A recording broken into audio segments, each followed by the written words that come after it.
나는 결혼하면서 너무 가난해졌어. 원룸 생활이 너무 힘드니까 집을 사고 싶어지는 마음이 생겼어요. 제가 그때 남편에게 무슨 얘기를 했냐면, 당신 내가 큰 집에서 살게 해줄게. 남편이 하는 말이, 꿈 깨세요, 영애 씨. 이렇게 얘기를 하는 거예요. 나중에 진짜 50평을 사겠다.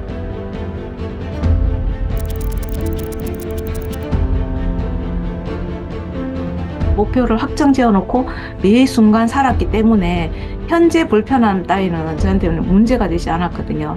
그게 저희 퓨처 셀프가 성공적일 수 있었던 그런 이유가 아닐까. 그래서 지금은 꿈도 꾸지 마라 했던 그 남편이 마음껏 꿈꾸세요, 영애 씨 하면서 응원을 해주고 있답니다.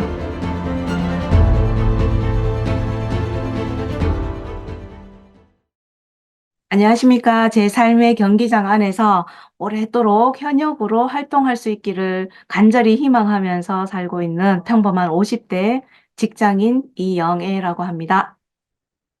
저는 책은 처음부터 끝까지 쭉 읽었는 것은 한 네 번 정도 되는 것 같고, 퓨처 셀프는 항상 옆에 두고, 밑줄 친 부분이라든지 아니면 접힌 부분이라든지 그때그때 필요한 부분을 찾아서 수시로 읽고 있는 책이 바로 퓨처 셀프고, 또 책 속에서 희망이 없으면 현재도 의미를 잃는다고 그렇게 얘기를 하잖아요. 근데 결혼 후에 제 삶은 힘듦하고 희망이 공존했던 것 같아요. 다른 사람 전부 다 안 된다. 왜 그렇게 무리하냐. 이렇게 얘기할 때 누구보다도 내가 나를 기대하면서 살아왔던 것. 그게 이 책을 통해서 잘 살았구나 이런 생각이 들었고 그것만으로도 내가 세상에서 힘을 내서 살 수 있는 충분한 조건이 되었던 것 같아요. 그래서 퓨처 셀프는 항상 저를 위로해주는 책이기 때문에 항상 옆에 냅두고 계속 넘겨볼 수 있는 그런 책이죠. 결혼 전에 부모님과 함께 살면서 근심, 걱정 없었을 때 그때는 퓨처 셀프를 굳이 생각을 하지 않아도 그냥 그렇게 시간을 흘려보냈던 것 같아요. 근데 결혼하면서 온통 퓨처 셀프스러운 삶이 아니었나. 왜냐하면 제가 남편에게 자주 하는 말이 있는데 우스갯소리로 나는 결혼하면서 너무 가난해졌어. 이렇게 얘기를 많이 하거든요. 그거는 속으로 이제 더 잘 살고 싶었다. 이런 욕구가 있어서 그랬던 것 같아요. 왜냐하면 둘이가 결혼한 당시에 너무 가난했거든요. 근데 결혼하는 타이밍에 시댁살이를 시작을 하게 된 거죠. 왜냐? 부모님과 함께 살면 돈을 빨리 모아서 빨리 독립을 할 수 있겠구나. 한 1년 반을 살았나? 마음속에 분가하고 싶다 이런 생각이 들었어요.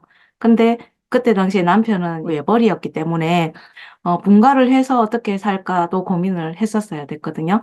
규칙적인 수입의 큰 장점은 아무리 작은 수입이라도 미래 예측이 가능하다. 그 점을 굉장히 생각을 많이 했었어요. 그래서 자신이 있었어요. 그래서 부모님한테 방 한 칸이라도 좋으니까 이제는 저희 분가하고 싶습니다.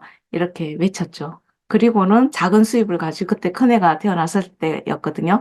원룸으로 이사를 했어요. 이사를 했는데 그 생활이 익숙하기 전까지는 정말 고달픔의 연속이었어요. 원룸 생활이 너무 힘드니까 한 4개월 차인가 집을 사고 싶어지는 마음이 생겼어요. 원룸은 더 이상 안 되겠다. 그때서부터 이제 제가 집에 대한 욕심이 생긴 것 같아요. 남편도 너무 타이트한 생활 자체에 힘이 들었었고, 그래서 제가 그때 남편에게 무슨 얘기를 했냐면, 당신 내가 이 집안에서 제일 큰 집에서 살게 해줄게. 내가 50평 내가 집을 사줄게. 이렇게 얘기를 했었거든요. 그러니까 남편이 하는 말이 지금 형편에 50평을 꿈꾸다니 그게 말이 되냐. 꿈 깨세요, 영애 씨. 이렇게 얘기를 하는 거예요. 그래서 제가 꿈도 못 꾸냐, 꿈이라도 좀 꾸자, 이렇게 말은 했지만 속으로는 진짜 진심이었어요. 나중에 진짜 50평을 사겠다. 처음에는 엄마한테 1,000만 원을 빌려서 16평을 사게 됐어요. 그때도 남편이 외벌이였지만 부업을 하면서 가정경제에 조금씩 조금씩 보탬을 하고 있었죠. 한 2년 정도 엄마한테 빚을 다 딱 갚고 나니까 또 다음 집이 생각이 나는 거예요. 그래서 23평을 꿈꾸기 시작했어요. 근데 제가 원룸에서 16평, 23평, 32평, 50평까지 갈 동안에 제가 지금에 와서 생각하면 똑같은 패턴이 있었어요. 부동산 소장님을 찾아가서 소장님 저 다음에는 몇 년 후에 저 아파트, 무슨 주공 아파트, 뭐 몇 층, 몇 동으로 가겠다. 이렇게 미리 소장님하고 친분을 쌓으면서 그렇게 정보를 계속 받았었어요. 그래서 16평짜리 엄마한테 빌린 1,000만 원을 싹 다 갚는 그날 부동산 사무실 가서 다음에는 210동 23평 10층 위로 매물이 나오면 저한테 연락을 해주세요. 남편이 걱정이 막 심한 거죠. 그래서 제가 남편한테 또다시 한 번 더 공략을 하죠. 당신은 그냥 직장 생활 하던 대로만 해라. 다른 거 뭐 부업도 뭐 알바 같은 거 할 필요도 없다.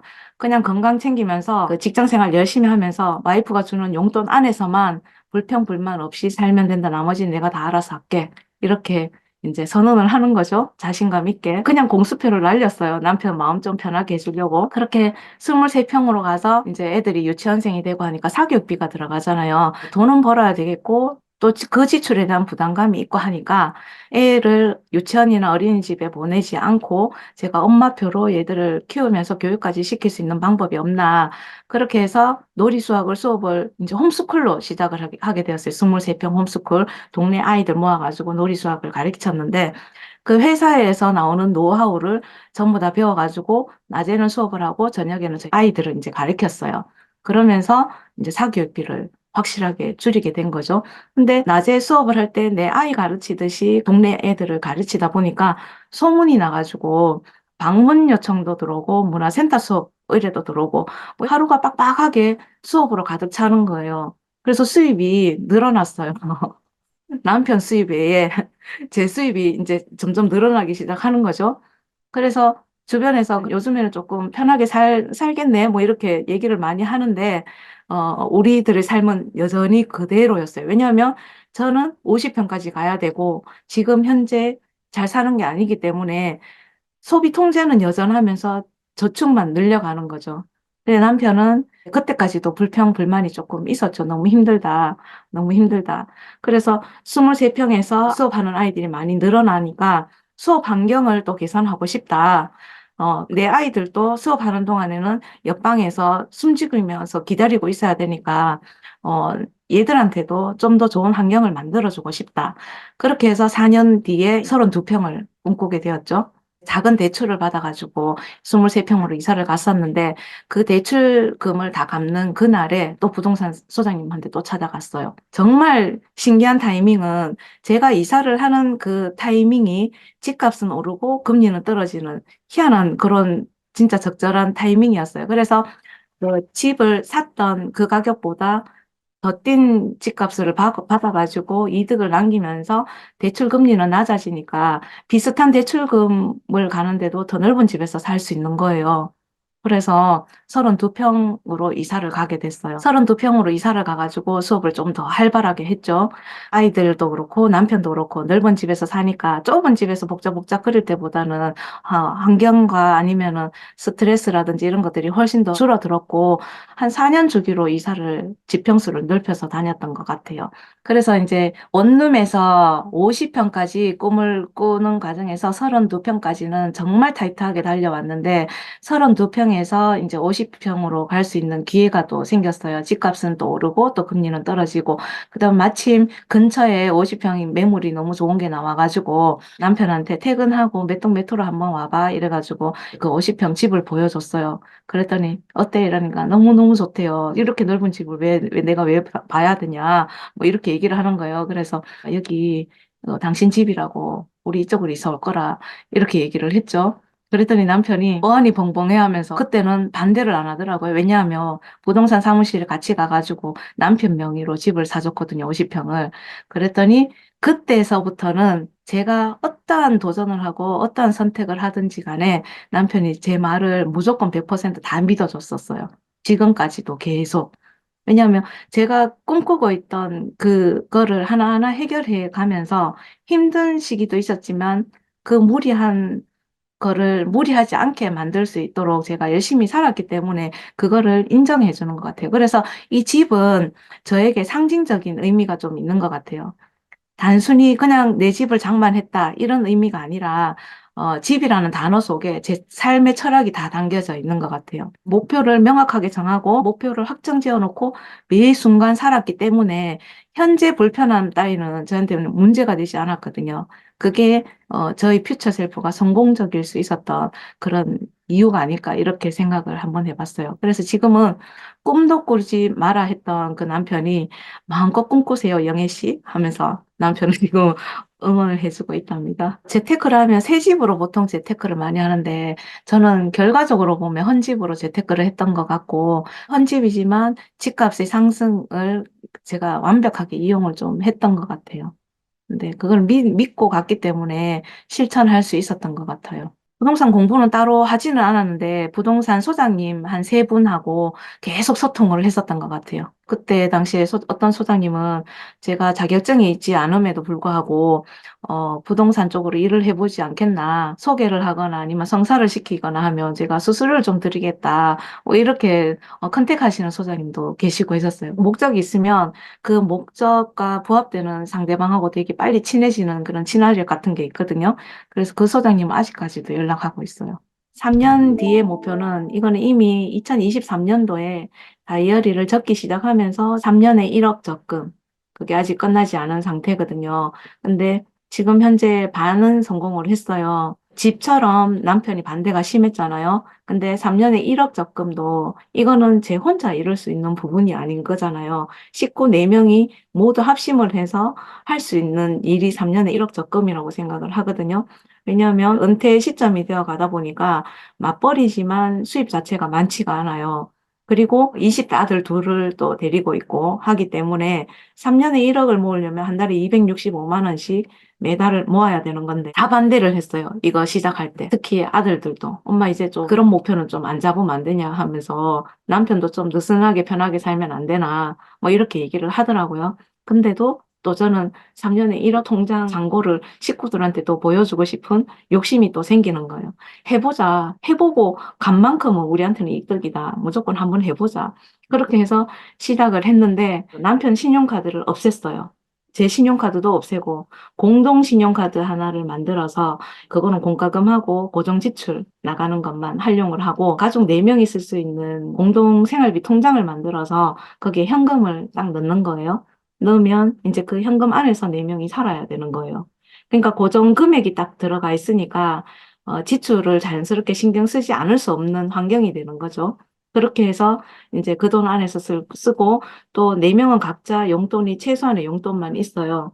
그럼 그 돈 안에서 이제 살게 되는 건데 통장에 돈이 모이고 한 뭐 4회, 10회 이렇게 모일 때마다 식구들한테 사진을 찍어서 보여주거든요. 우리들의 고통이 이렇게 쌓여가고 있다. 이렇게 보여주니까 너무 좋아라 하는 거예요. 그래서 목표를 잡고 진행 과정을 가족들하고 함께 공유를 하니까 스스로 자율적으로 소비 통제에 동참을 하게 되는 거죠. 저희 둘째 아들이 여담으로 사춘기 때 저한테 했던 말이 저는 이영애의 아들로 태어나서 한 번도 풍족한 적이 없었습니다. 이렇게 얘기를 하는 거예요. 사춘기 애들하고는 대화가 잘 안 되잖아요. 그래서 그래 미안하다. 엄마가 그래 미안하다. 항상 미안하다. 이렇게 하고 지나갔었는데 그 아들이 군대에 입대를 하고 자기가 군 월급을 받으면서 적금을 넣고 남는 돈으로 이제 소비를 하고 생활을 해 보니까 아, 엄마가 지금까지 살아온 삶이 어떤 건지 이제 이해가 갑니다. 수입이 들어오니까 그 돈을 어떻게 사용해야 되는지 생각하지 않을 수가 없겠더라. 엄마가 매달 쓰고 계시는 가계부가 눈에 들어오고 기억이 난다. 제대하면 그 가계부 쓰는 방법을 좀 가르쳐 주세요. 이렇게 얘기를 하더라고요. 엄마 형편이 풍족했어도 너를 풍족하게는 키우지 않았을 거다. 이렇게 얘기를 했거든요. 그러니까 막 웃더라고요. 그래서 3년에 1억 모으기를 위해서 온 가족의 이제 루틴이 항상 생각을 하고 소비를 하자. 그런 루틴을 계속 심어주고 있어요.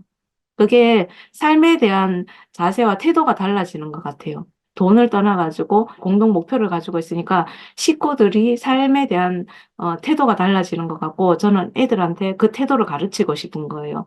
이제 앞으로는 돈을 벌고 소비를 하고 스스로 뭔가 활동을 하게 될 건데 그럴 때 무방비한 상태로 내보내기는 싫은 거예요. 사회생활을 할 때. 그래서 작은 애가 이해를 한다고 하니까 너무너무 다행이다 싶어요. 경기장 안에 들어가지 않으면 당연히 패배다. 이 멘트가 제 몸에 배어 있었던 것 같아요. 왜냐하면 저는 호기심이 많고 뭐든지 시도를 해보고 싶어 하는 사람인데, 근데 애석하게도 끝까지 가본 경험이 별로 없어요. 그래서 동생이 항상 했던 말이 끝까지 할 거 아니면 시작하지 마라. 이런 식으로 얘기도 많이 했었어요. 기도 많이 죽고 했는데 이 책을 읽으면서 아, 내 행동이 맞다. 시작하지 않으면 이 일이 내한테 맞는지 아닌지를 어떻게 알겠나. 맨 처음에는 끝까지 하겠다고 시작을 하지만 중도에 포기를 할 수도 있고 실패를 맛볼 수도 있다고 생각을 하거든요. 근데 시도해보지 않으면 미련만 남을 것 같아요. 50대지만 저는 평생 경기장 안에서 머물고 싶다는 생각을 하는 이유가 기대할 수 있는 삶과 희망 있는 삶은 경기장 안에서만 가능하다고 생각을 하기 때문에 이 책에서 가장 좋았던 부분은 경기장에 들어가지 않으면 당연히 패배다. 그렇게 생각을 하고 있습니다.